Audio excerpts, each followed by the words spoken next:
സാധിക്കും.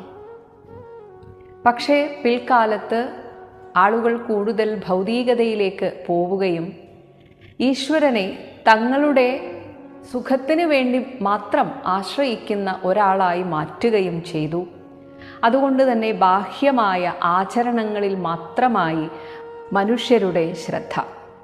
അതേസമയം 19-ാം നൂറ്റാണ്ടിലും ഈശ്വരനെ കഠിനമായ സാധന കൊണ്ട് അനുഭവിച്ച് അറിഞ്ഞ ഒരു മഹാഋഷി ഉണ്ടായിരുന്നു, മഹർഷി ശ്രീ അരവിന്ദൻ. 19-ാം നൂറ്റാണ്ടിലെ ഭാരതീയ നവോത്ഥാനത്തിൻ്റെ കളിത്തൊട്ടിൽ എന്ന് പറയാവുന്ന ഒരു സ്ഥലമായിരുന്നു ബംഗാൾ.